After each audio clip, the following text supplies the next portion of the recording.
You are not real. Everything you know, your first kiss, the house you grew up in, even what you had for breakfast this morning, is probably a fake memory in a single lonely brain floating in the dark. And the worst part? The math proves it's more likely than your whole life being true. If you keep watching, I'm going to show you 7 impossible, mind-bending thought experiments that make the Matrix look like a bedtime story, and how they completely change what you think about being alive. You know that feeling? That tiny little glitch in your everyday life where you wonder, wait, is this real? Well, for the next hour, we're not just wondering. We're taking a deep dive into the most famous, brain-breaking ideas from science and philosophy that ask the biggest question there is. What if reality is a lie? We're talking about Boltzmann brains, the mind swap puzzle of the butterfly dream, the ultimate morality test of the experience machine, and a whole lot more. By the time we're done, you're going to look at the people around you and even your own memories, and you'll have a wild, unsettling suspicion that the simplest explanation for your life is also the most terrifying one. The real problem here isn't that you might be wrong. The real problem is that the smartest people in history, physicists, mathematicians, and philosophers, have come up with terrifyingly logical reasons for why your entire existence is probably an illusion. They're not talking about magic or science fiction. They're talking about math and probability. The challenge is this. Can you look at the evidence that your reality is a low-budget copy and still find a way to live a meaningful life? We're going to walk through 7 different ways your brain could be completely fooled, and in the process, figure out what it means to be truly conscious when nothing is certain.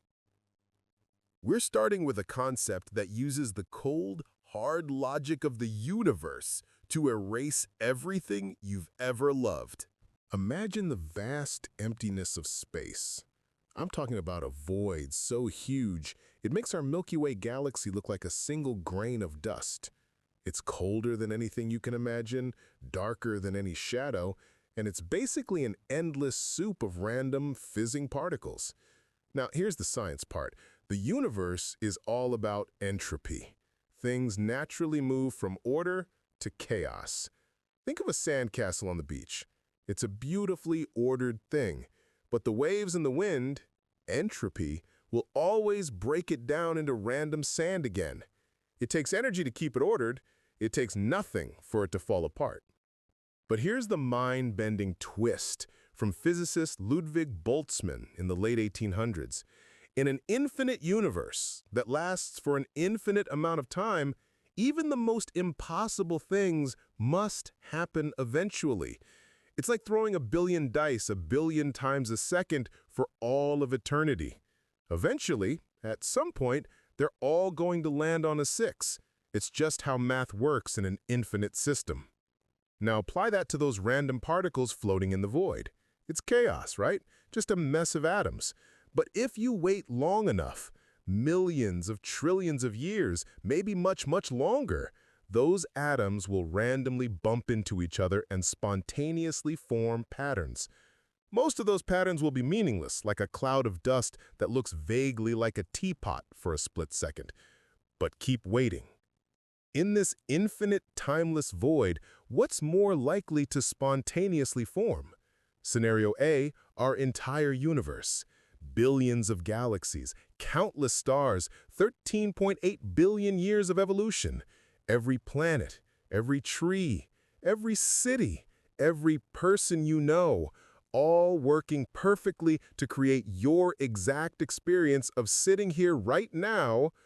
Or scenario B, a single, lonely brain, no body, no world, just floating in the cold void where all the atoms have randomly arranged themselves just so to create all the necessary neural connections that hold your current consciousness, your thoughts, and all your fake memories.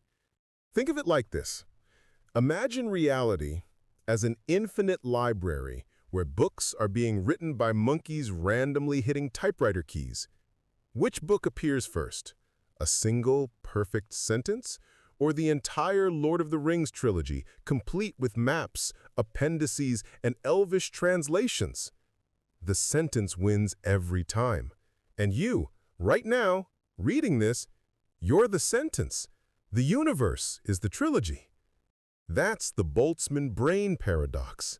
You, right now, as a full conscious experience, are far more statistically probable as a random fluke than as the product of 13.8 billion years of cosmic history. The probability is overwhelming that you are not a real person in a real, vast universe, but a random cosmic accident. A brain that spontaneously popped into existence with all your memories of a life that never happened and will dissolve back into chaos in the next instant. Here's what kept me up last night. I tried to comfort myself by thinking, well, at least I have my memories of my daughter's laugh. And then I realized, if I'm a Boltzmann brain, that laugh never happened. The daughter never existed. The love I feel is just a pattern of neurons that randomly assembled in the void. A false emotion attached to a false memory. And in that moment, I understood why this thought experiment is so devastating. It doesn't just question reality, it threatens to steal every meaningful moment you've ever had. The terrifying part of this is that the simplest explanation, the one that uses the fewest assumptions, is that you're a Boltzmann brain. Occam's razor, which says the simplest answer is usually correct, actually points to this being the most logical scenario. The universe had to do so much less work to create just your brain and your memories than it did to create the entire cosmos and then your brain. But here's what you need to understand before we move on. If the Boltzmann brain is the most probable reality, then the person sitting next to you right now is also a Boltzmann brain. But wait, can two Boltzmann brains share the same hallucinated reality, or is each one living in its own private void? The answer to that question leads us to something even more disturbing. Now, let's flip the script. Let's assume you are real. You're not a Boltzmann brain. But what about everyone else? Picture this perfect scene. You're at a coffee shop. You see someone across the room. They're scrolling through their phone, they laugh at something, they take a sip of coffee, and they sigh like they're deep in thought. They look, walk, and act exactly like a normal, conscious person. But here's the thought experiment, introduced by philosopher David Chalmers. What if they have no inner life? What if they're a philosophical zombie? A philosophical zombie, or a P-zombie, is a creature that is physically and behaviorally indistinguishable from a human being, but completely lacks conscious experience. Think of it like the most advanced robot ever made. If you pinch a P-zombie, it will perfectly mimic your reaction. It'll yell, "Ouch!" It'll pull its hand away, and its face will twist into a grimace of pain. But here's the kicker. It doesn't actually feel pain. There is no subjective inner sensation of burning or stinging. It's just a perfectly programmed mechanical, physical reaction. When a P-zombie sees a beautiful sunset, its eyes process the light, its brain logs the colors, and it might even say, "Wow, that's beautiful," and take a photo. But there is no inner experience of awe, wonder, or appreciation. It's like a camera perfectly recording the event, but never actually seeing it. Let me tell you about the day I understood this concept on a visceral level. I was at my grandmother's funeral. I was standing there, tears streaming down my face, feeling this crushing weight of loss. And then I looked around at all the other mourners. Some were crying, some were stone-faced, some were hugging each other. And this intrusive thought crept in. How do I know any of them are actually feeling what I'm feeling? How do I know they're just not going through the motions? I felt completely, utterly alone. Not because people weren't there, but because I couldn't access their grief. I couldn't feel their pain. I could only see their reactions. And in that moment, every person in that room could have been a perfectly programmed P-zombie, and I would never, ever know. That's when the philosophical became personal. That's when I understood the devastating loneliness at the heart of consciousness. The philosophical zombie concept forces us to face the hard problem of consciousness. Why does conscious experience, the feeling of being you, exist at all? Couldn't we, from a purely survival standpoint, just be P-zombies? Couldn't our bodies and brains just react to the world like highly complex machines without the extra soundtrack of awareness? Think about fear. A P-zombie could see a lion, its adrenaline would surge, it would run, and it would survive. All the physical actions for survival are there. So what does the feeling of fear actually add? Why do we have to experience that gut-wrenching, heart-pounding sensation? Is consciousness just a weird, unnecessary side effect? Or does it serve a purpose we just haven't figured out yet? If a P-zombie could exist, it would prove that consciousness is something extra, something that can't be explained purely by physical brain processes. It would mean that there's more to you than just your atoms and neurons. Your consciousness would be like a ghost in the machine, separate from the mechanical operations of your body. But it also raises the most unsettling question of all. How do you know you're not a P-zombie? You know you have an inner life, but you can only assume other people do. You can't feel their thoughts. You only see their perfect, human-like reactions. You could be surrounded by P-zombies and you'd never, ever know. That nice person who just gave you a compliment, they might be a completely empty shell of a human just saying the programmed words. Your best friend, your partner, your children, all potentially just biological automatons wearing the mask of consciousness. And here's the twist that'll haunt you. There's a famous story about a woman who had a stroke that damaged the part of her brain responsible for recognizing faces. She looked at her own husband and said, "That's not my husband. That's an imposter who looks exactly like him." This condition is called Capgras delusion. But what if she was right? What if her brain damage actually allowed her to see through the P-zombie disguise, and the rest of us are the deluded ones? What if the real horror isn't that P-zombies exist, but that we're neurologically programmed not to detect them? Forget Boltzmann brains and P-zombies for a second. The world's greatest philosophers were wondering about fake reality thousands of years ago, and they did it without computers, without physics, with nothing but pure thought. Let's go back to ancient China with the philosopher Zhuangzi, also known as Chuangzi, who lived around the 4th century BCE. He told a very simple story that still messes with people's heads today. Imagine a warm afternoon. Zhuangzi is sitting under a tree, maybe taking a little nap. He dreams he is a butterfly. Not watching a butterfly, not becoming a butterfly. He is a butterfly, a perfect, weightless butterfly. He's fluttering from flower to flower, feeling the sunlight on his wings, the breeze lifting his delicate body, completely immersed in the simple, beautiful life of a butterfly.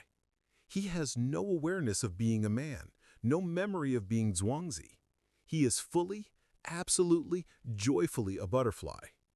Then he wakes up. He's Zhuangzi the man again, sitting under the tree.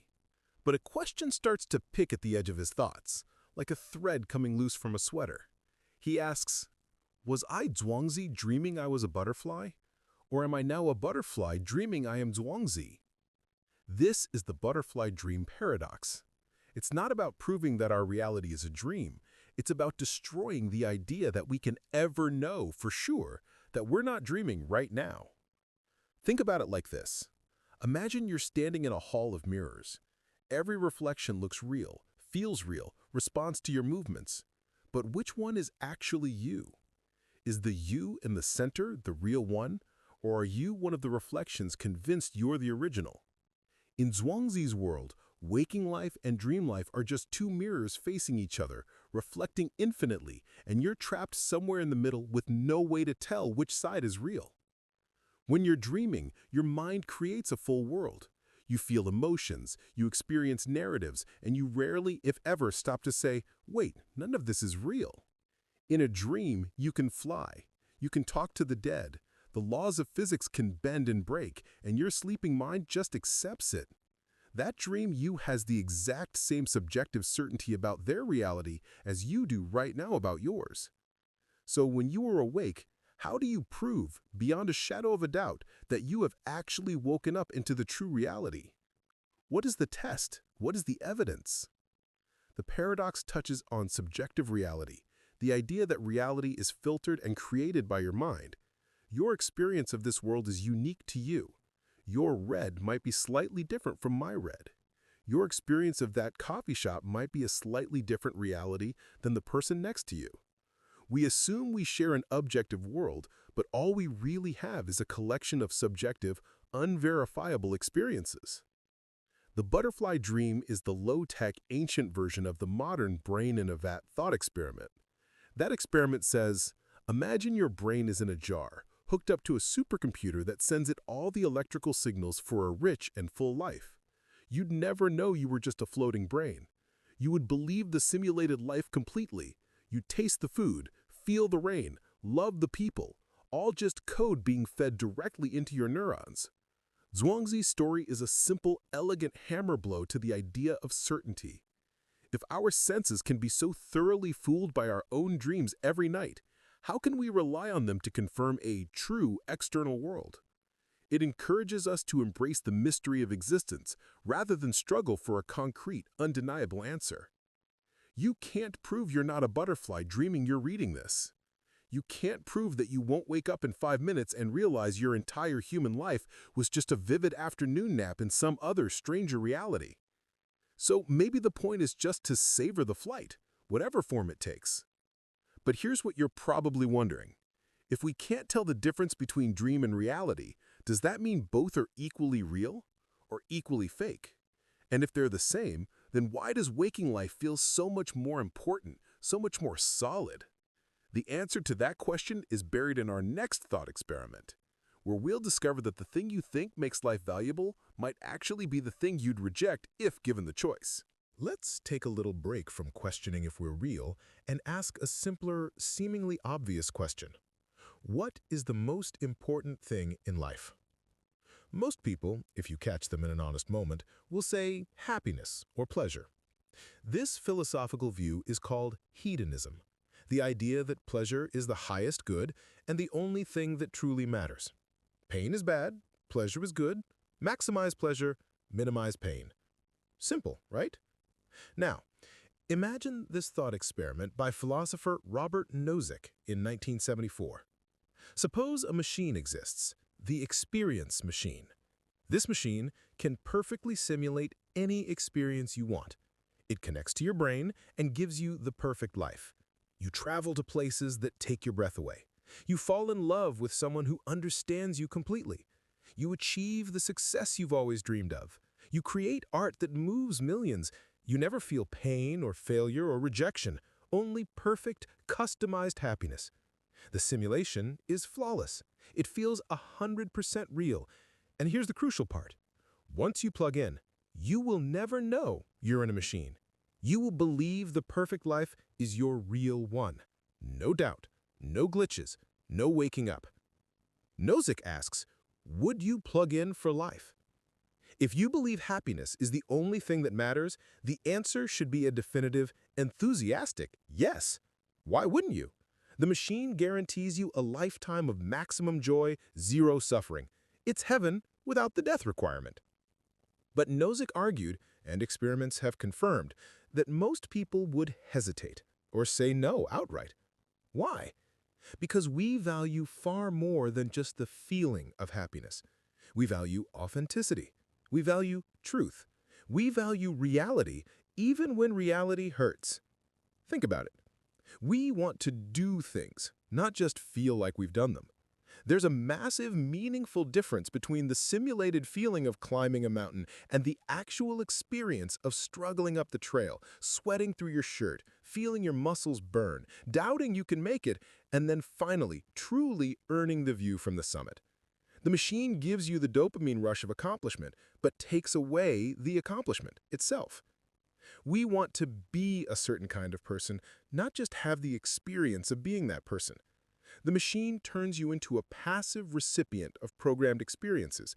You're not actively living, you're being played like a movie. You lose the freedom to make real choices that shape your real character. You become an audience member in your own life. We want contact with deeper reality. The love you feel in the machine is a programmed dopamine drip. The friendship is an algorithm adjusting its parameters to maximize your satisfaction. We crave the real, messy, unpredictable, sometimes painful truth of genuine human connection and a world that exists outside of our own manufactured bubble. Here's an unexpected story that drove this home for me. I have a friend who's a video game designer. He once told me about playtesting a game where they had made the player character too powerful. Every enemy died in one hit. Every puzzle solved itself. Every quest succeeded automatically. The testers hated it. They were bored out of their minds within 20 minutes. So the designers added challenge back in. They made the player character weaker. They made enemies harder. They added failure states. And suddenly, the game was fun again. When I asked him why, he said something I'll never forget. Humans don't want to win. They want to earn the win. Without the possibility of failure, victory is meaningless. We're not built for paradise. We're built for struggle. The experience machine is the ultimate challenge to hedonism. It proves that the human spirit values meaning, growth, struggle, and truth far more than it values simple, easy happiness. Our imperfections, our failures, our struggles, the messiness of our real-life relationships, those are the things that give life texture and weight and value. A story where the hero always wins is boring. A life where you only feel pleasure is hollow. Picture it this way. Life is not a destination postcard you admire from your couch. It's the actual journey, the missed flights, the wrong turns, the blisters on your feet, the unexpected kindness of a stranger, the sunset you almost missed because you were lost. The experience machine offers you a perfect postcard, but you'd be giving up the journey. So even if reality is a lie, Boltzmann brain, butterfly dreams, simulation, you can still find meaning by choosing the real over the simulated. You are still the only one who can make that authentic choice. The machine can give you the feeling of making a meaningful choice, but it can't give you an actual meaningful choice. That's something only reality, messy, painful, uncertain reality can offer. But wait, here's the question that should terrify you. What if you're already in the experience machine right now, and the choice you think you're making to reject it is just part of the programmed experience? What if every time you feel proud of choosing truth over comfort, that pride is just another simulated emotion? We'll come back to this nightmare when we talk about the Matrix, but first, we need to explore a theory that completely redefines who you actually are. Now for a shift. Let's step out of the questioning of reality and into a wild, beautiful idea about your soul and the purpose of your life. Imagine you die. Maybe it's sudden, maybe it's peaceful, but either way, you find yourself in a gentle, warm, bright place. There's no judgment, no fear. And you meet a wise, calm, loving being. Maybe God, maybe just a higher consciousness, maybe something we don't have a name for. This being looks at you with infinite kindness and tells you a simple truth. You are the only soul that has ever existed or ever will exist. This is the egg theory by writer Andy Weir, yes, the guy who wrote The Martian. The being explains that you, your single eternal soul, are currently incubating. Earth is your egg. The purpose of your existence is not to achieve individual glory in one lifetime, not to accumulate wealth or fame or power, but to gain total, universal empathy, understanding, and wisdom by living every single human life that has ever existed in any order. You were a peasant, starving in medieval France. You were the dictator who caused that starvation. You were a saint who gave everything to the poor. You were a slave in ancient Rome. You were the emperor who owned that slave. You were the person who held a door open for a stranger this morning. You were the person who cut you off in traffic last week and made you scream in frustration. The person you love most in the world, that is you in a different incarnation, teaching yourself what love feels like. Your bitter enemy, the person who hurt you most, that is also you, teaching yourself what pain and forgiveness mean. Every kind act you perform is an act of self-love, because you are showing kindness to a past or future version of yourself, even though you don't remember it yet. Every cruel, hateful, or judgmental thought you have about another person is a moment where you fail to recognize your own reflection. Think of it like this. Imagine you're an actor, and life is a cosmic theater with infinite stages. You play every role: hero, villain, victim, savior, fool, genius. You experience every emotion from every angle. You are the person who commits the crime and the person who suffers from it. You are the billionaire and the homeless person sleeping under the bridge. You are both sides of every war, every argument, every moment of human history. When you finally live every single life, experiencing the full spectrum of human joy, pain, privilege, and suffering, your soul will be complete. You will have achieved total, perfect empathy. You will understand what it means to be human in every possible way. You will hatch from the egg and become something vast and wonderful, something like the being who is talking to you now. This theory has profound, immediate ethical implications. You don't need the 10 Commandments or a moral philosophy textbook to tell you to treat others as you would want to be treated. It becomes an absolute, literal, unavoidable truth. Every single person you meet is you. Not metaphorically, actually you. How does this change the way you move through the world? That homeless person asking for change? You, learning humility. That CEO making millions while workers struggle? You, learning about power and its corruption. That argument you had with a family member last week, just you fighting with yourself, a memory your soul will need to reconcile in a future life when you live their side of the story. The stranger you help, you helping you. Here's my moment of vulnerability. I think about my son a lot when I consider this theory. He's at that age where he's figuring out right and wrong, where he's learning that other people have feelings. And I watch him struggle with empathy. He gets frustrated when other kids don't play by his rules. He doesn't understand why sharing matters. And I realize he's not broken. He's just at the beginning of the egg. He hasn't lived enough lives yet to understand that the kid who took his toy is also him, that the classmate who's different is also him, that everyone is him. And then I realize I'm not at the end either. I still judge. I still get angry at strangers. I still forget that the person who wronged me is fighting a battle I can't see. I'm still learning. We're all still learning. The egg theory doesn't give us a pass, it gives us a purpose. Every interaction is a test. Can you see yourself in the other person? Can you love your enemy because your enemy is you? The purpose of life is simple. Learn, grow, and treat yourself in all your infinite forms with unending compassion. And here's what you need to understand. If the egg theory is true, then every person you've ever hurt is a version of yourself you'll one day become. You'll live their pain from the inside. You'll feel what they felt. Which means the ultimate question isn't, what can I get away with? But, what do I want to experience when it's my turn to be on the receiving end? But this leads to a disturbing question. If you're going to experience every life anyway, Does morality even matter? Or is cruelty just another lesson you need to learn? We'll see how this connects to our next idea. Most people know The Matrix from the 1999 movie, but the core idea is as old as philosophy itself. We're talking about the question of radical deception, the possibility that a powerful external force is tricking all of our senses into believing a completely false reality. The Matrix, philosophically, is the modern version of Plato's allegory of the cave from the 4th century BCE.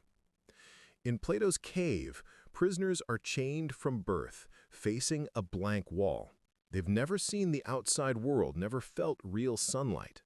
Behind them, a fire burns, and people walk by carrying objects, casting shadows on the wall in front of the prisoners. To the prisoners, those flickering shadows are reality. They give them names, they study their patterns, they build their entire understanding of existence around shadows. They don't know the real world, the sun, the trees, the three-dimensional objects, even exist. They don't even know they're prisoners. Now, imagine one prisoner breaks free. He turns around, sees the fire, sees the real objects, and realizes his entire life has been a lie. Then, he's dragged, painfully, up out of the cave into the blinding, overwhelming real world. The sunlight hurts his eyes. Reality is too bright, too complex, too much. But eventually, he adjusts. He sees the real sky, the real trees, real people. And he understands everything he knew was a shadow of the truth. The Matrix just updated the props. Instead of fire and shadows, we have computers, code, and bioelectric pods. Instead of a cave, we have a simulated reality indistinguishable from the real thing. But the result is the same, a fully immersive illusion designed to keep the inhabitants docile, unaware, and enslaved to a system they can't see. The reason this concept is so sticky, so compelling, so impossible to shake is because we know our brain is where reality is constructed. Your brain doesn't experience the world directly. It takes electrical signals from your eyes, ears, skin, and nerves, and it translates those signals into the experience of a solid three-dimensional world. You don't see the world. You see your brain's interpretation of electrical data about the world. If those signals are intercepted and replaced with a stream of artificial data, like a hacker replacing your internet connection with fake web pages, your brain would still see, feel, hear, smell, and taste a world. You would literally be unable to tell the difference. Your consciousness doesn't have access to reality. It only has access to the electrical signals in your skull. Today, this is the simulation hypothesis, powerfully argued by philosopher Nick Bostrom. The logic is statistical and terrifyingly airtight. Step 1. Assume that a highly advanced future civilization is technologically capable of creating perfect, detailed simulations of the universe and consciousness. Basically, video games so advanced, they create real, subjective experience. Step 2. Assume that such a civilization would run many such simulations, maybe billions, maybe for research, maybe for entertainment, maybe to study their own history, maybe just because they can. Step 3. If there is one base reality and billions of simulated ones, the laws of probability tell us that we are statistically much more likely to be living in one of the simulations than in the one base reality. It's like this. Imagine there's one real Mona Lisa in the Louvre and 10 billion perfect atom-by-atom replicas scattered across the world. If you randomly walk into a building and see the Mona Lisa hanging on a wall, what are the odds you're looking at the real one versus a replica? You're almost certainly looking at a copy. We are the Mona Lisa on the wall, convinced we're the original. It's the Boltzmann brain idea, but with an intelligent designer. We're still the simpler explanation, but this time, a super advanced civilization coded us on a quantum computer instead of us randomly assembling in a void. The key moment, the dramatic, life-defining choice is the red pill or blue pill moment. The blue pill? Comfort. Remain ignorant. Stay in the simulated comfort of a known reality. Accept the illusion because it's safe, familiar, and easy. Wake up in your bed and believe whatever you want to believe. The red pill. Truth. Choose to wake up. Confront the often painful, disorienting, ugly truth of the base reality. Commit to authenticity and freedom, no matter how hard it is to face. This choice is a symbol for the universal human drive for enlightenment, the willingness to question the comforting lies of our culture, our media, our government, our family, and our own assumptions, and to seek the truth, no matter how difficult or destabilizing it is to face. Here's a real story that I think about all the time. In the 1960s, a psychologist named Martin Seligman did an experiment on dogs. He put them in a box with two sides separated by a low barrier. One side delivered electric shocks. The other side was safe. At first, when the shocks started, the dogs jumped over the barrier to safety. Smart dogs. But then, Seligman did something cruel. He restrained the dogs so they couldn't escape the shocks. After enough time being helpless, he removed the restraints. The shocks started again, but this time the dogs didn't jump to safety. They just lay down and accepted the pain, even though the barrier was low and escape was easy. They had learned helplessness. They had learned that reality was inescapable suffering, so they stopped trying. That's the blue pill. That's the cave. That's the matrix. It's not just a fake reality. It's a reality that teaches you to accept your chains, to stop asking questions, to lie down and take the shocks, because fighting back feels impossible. The red pill is the moment you realize the barrier is lower than you thought, the chains are weaker than you believed. The walls of your cave can be escaped, but you have to choose to move. You have to choose truth over comfort, even when the truth burns your eyes like sunlight after a lifetime in the dark. But here's the question nobody wants to ask. What if taking the red pill just leads you into another simulation? What if the real world outside the matrix is just Matrix Level 2, designed to make you feel like you've escaped, when really you've just moved from one cage to a slightly bigger one? How many red pills would you have to take before you finally reached base reality? And how would you ever know when you got there? The answer to that might depend on something even more basic than reality itself, the sheer dumb luck of where you started. We've questioned what is real, what is conscious, and what is meaningful. Now let's question fairness and destiny. Imagine that before you were born, all the possible lives in the world were put into a giant cosmic lottery machine. Your soul, formless and unaware, reaches in and pulls out a ticket. That ticket determines your country of birth, Silicon Valley, or a war-torn refugee camp, your parents' income, education, and emotional stability, your genetic predispositions, health, intelligence, natural talents, mental illness, your sex, race, physical appearance, and the specific century you were born into, whether you'd have access to clean water, education, safety, opportunity. This is the lottery of birth theory, and here's the single most important fact. You didn't choose your ticket. You simply arrived on Earth with the circumstances you were given, not earned. Think of it like this. Life is a massive, high-stakes poker tournament. You're sitting at the table with billions of other players. Your skill, your strategy, your effort, your choices, those all determine how well you play your hand.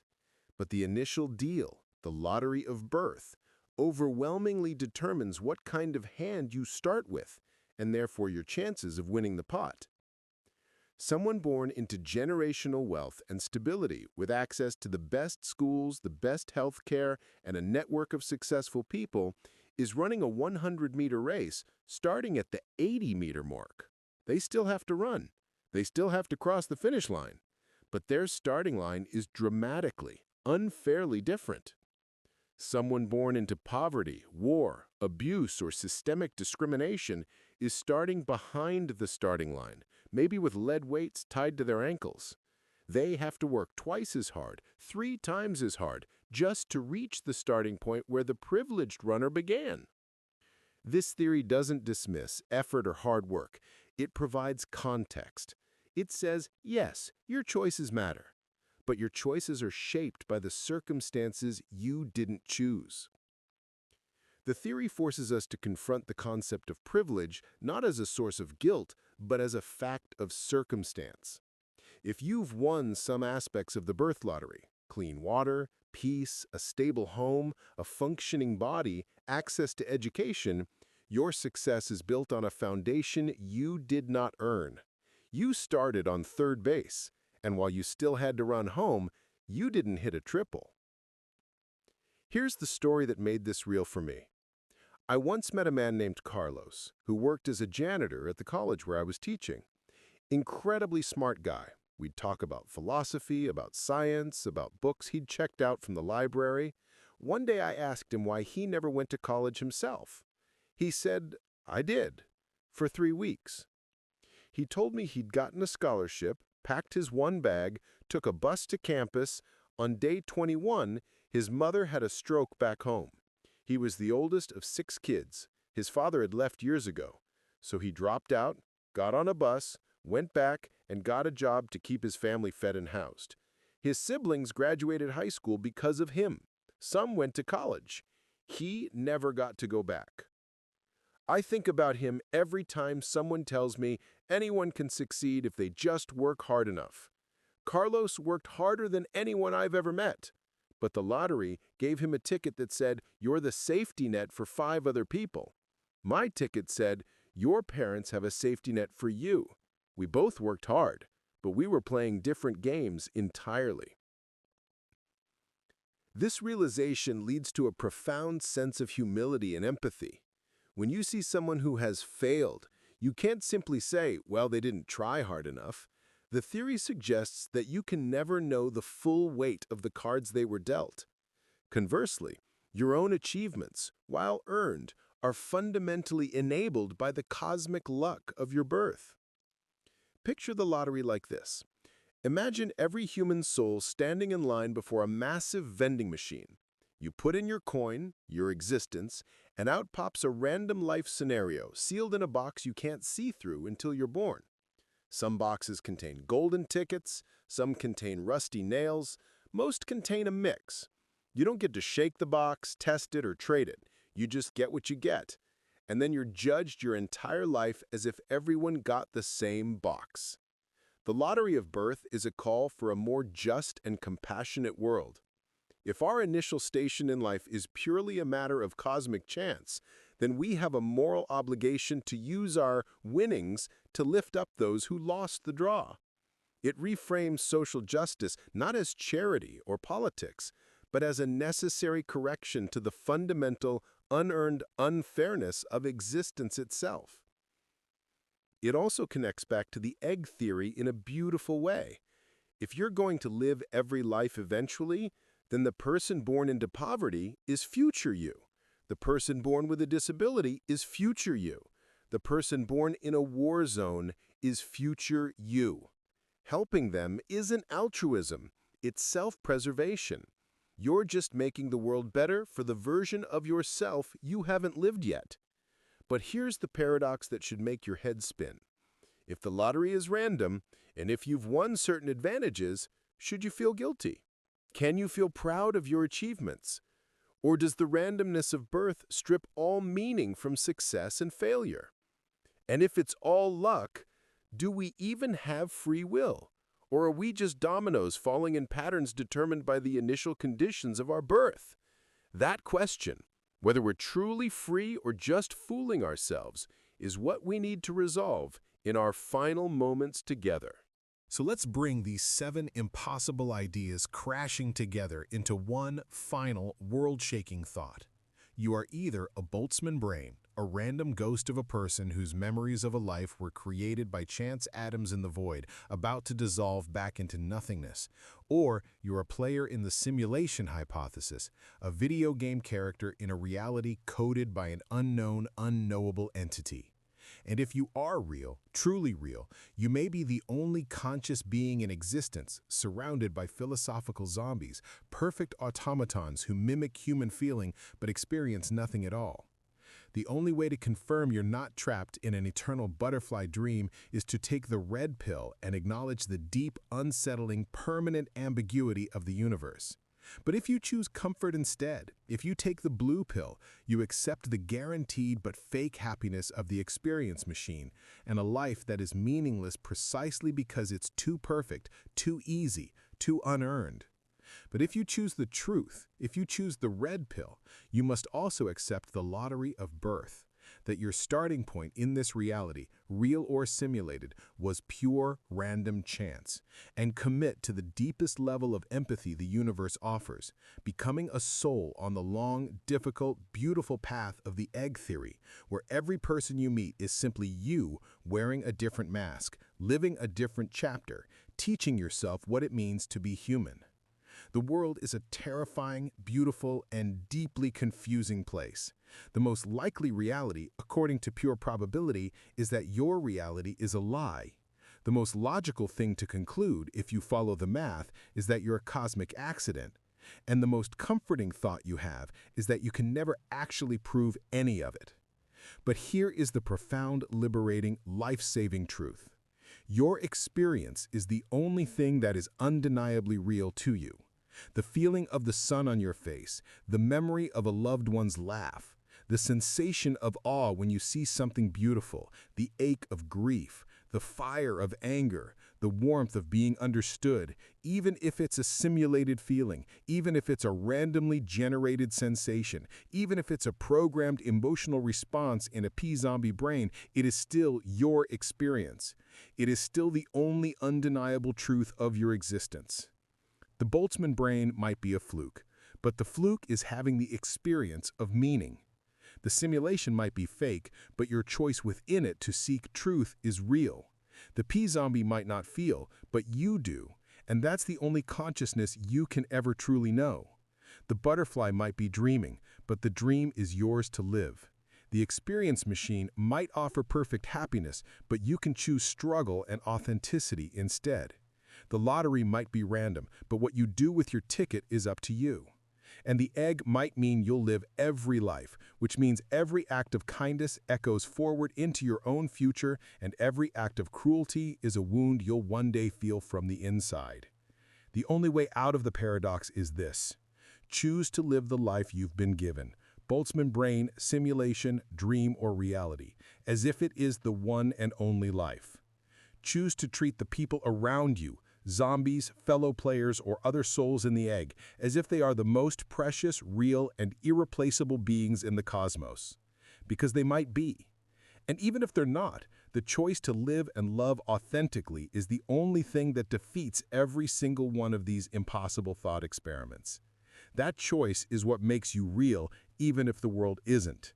That choice is what gives you freedom, even if you're in a simulation. That choice is what creates meaning, even if meaning wasn't built into the fabric of the universe. You are not just a passive observer of reality. You are the active creator of meaning within it. And that power, the power to choose love over indifference, truth over comfort, compassion over cruelty, is the most real thing in any universe, simulated or otherwise. We've journeyed through 7 different ways your mind can be completely fooled, from the physics of Boltzmann brains randomly assembling in the void to the statistics of the simulation showing we're probably code in someone else's computer.